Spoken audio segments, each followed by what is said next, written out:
नमस्कार, special report मध्ये आपल्या सगळ्यांचं स्वागत। मी निखिला।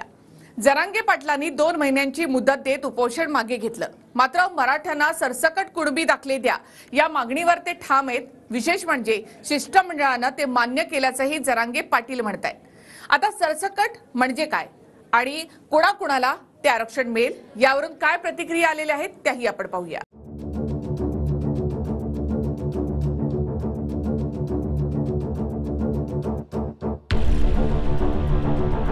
तुम्ही तो जी आर रद्द करा काढलेला, ते 13,000 नोंदी मिळालेल्या देण्याचं आणि सरसकट महाराष्ट्रासाठी द्या, आणि मात्र त्यांनी ते मान्य केलं।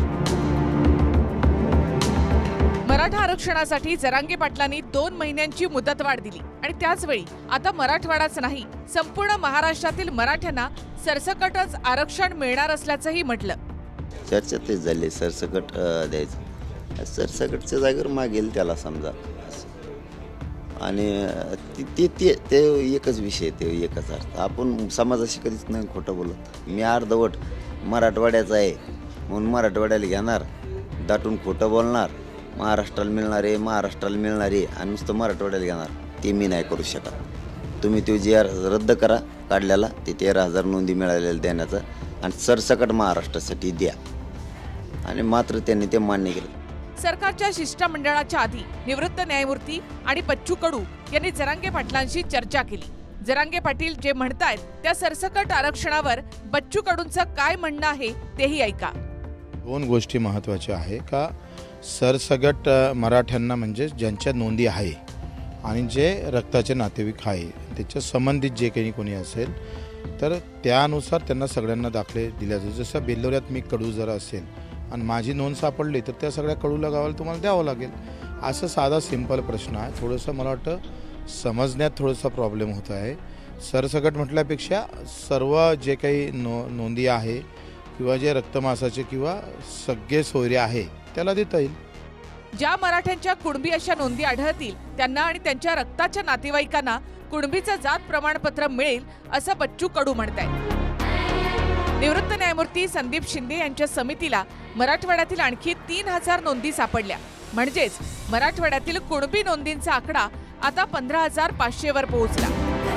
आता याच कुणबी नोंदीवरून जरांगेंनी आणखी एक बाब ऍड केली आहे।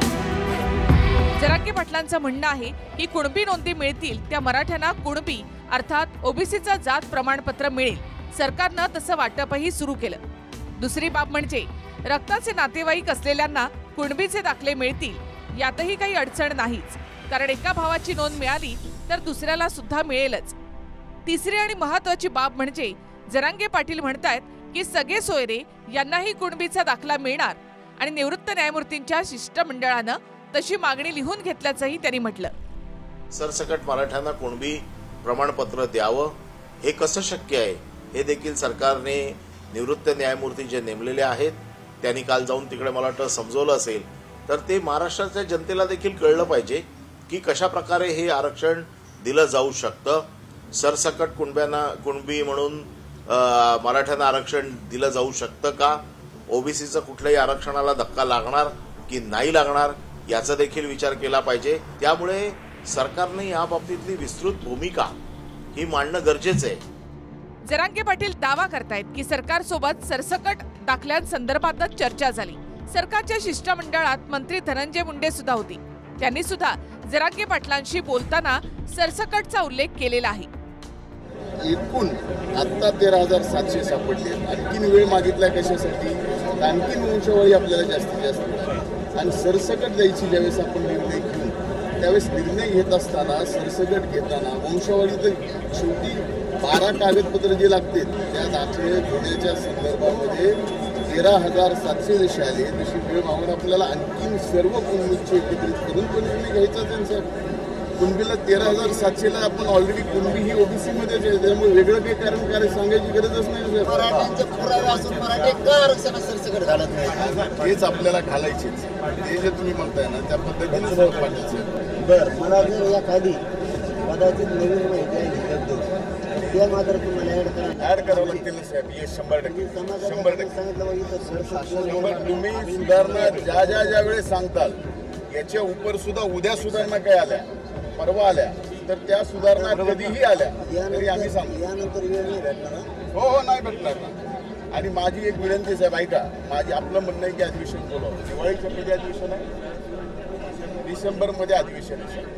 7 तारखेपासून अधिवेशन आहे. 7 तारखेला म्हणजे 8 तारखेला अधिवेशनाच्या दिवशी सर्व पक्षीय या आपण जे ॲडिशनल मुद्दे सांगितले घालायला, ते ॲडिशनल मुद्दे या ठिकाणी त्या विधिमंडळाच्या ठरावामध्ये या ठिकाणी सर्व मतांनी ज्या सूचना आहेत त्या सगळ्या ऍड करून चर्चा घडून सरसकट संदर्भात सरकार येत्या काळामध्ये स्पष्ट करेलच. मात्र राष्ट्रीय ओबीसी महासंघानं सुद्धा मोठं वक्तव्य केलं.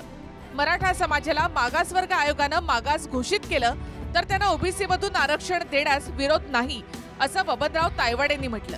याआधी मराठ्यांना आरक्षणास विरोध नाही, पण आमच्या ओबीसी कोट्यामधून नको, असं तायवाडे म्हणत होते. नव्याने आयोगाकडे हे प्रकरण देऊन पुन्हा एकदा मराठा समाज मागास सिद्ध होऊ शकतो का याची पण चाचपणी सरकार करणार आहे. त्याला आमची हरकत नाही आहे. किती वेळा त्यांनी सर्वे करावा आणि ज्या दिवशी मराठा समाज हा मागास सिद्ध होईल त्या दिवशी जर त्याचा समावेश ओबीसीमध्ये झाला तर आम्ही त्याला विरोध करू शकणार नाही, कारण ती न्यायालयीन प्रक्रिया आहे. 5 वर्षामध्ये पुन्हा एखादा समाज मागासवर्ग होऊ शकतो का? कारण सामाजिक मागासले पण हे इतकं सोपं नाही की निकष की 5 वर्षात तुम्ही बदलू शकता. म्हणजे पुन्हा पुन्हा मराठा समाजाला त्याच दिव्यातून परत हे सरकार घालू पाहते अशी आमची धारणा झालेली आहे. आमची विनंती आहे राज्य सरकारला, मराठा समाज नेत्यांना, सगळ्याच पक्षीय नेत्यांना की मराठा समाजाला आरक्षण देण्याविषयी कुणाचं दुमत नाही आहे. फक्त ओबीसीला धक्का लागता कामा नये आणि तो लागायचा नसेल तर 50%ची कॅप जी आहे ती उठवावी. एकंदरीत मराठा समाज हा मागासलेला नाही, त्याला ओबीसीत घालण्यासाठी ओबीसीचा हा पहिल्यापासून विरोध आहे, यापूर्वी विरोध आहे, आताही राहणार आणि पुढेही राहणार आहे. शिंदे सरकारला 2 महिन्यांची मुदतवाढ मिळाली आणि सरकार तसंच नियुक्त समिती सुद्धा कामाला लागली. आता आरक्षण कसं मिळणार? नोंदी मिळालेल्या मराठ्यांनाच की मग सरसकट? यासाठी सुद्धा wait and watch. Bureau report, TV9 Marathi.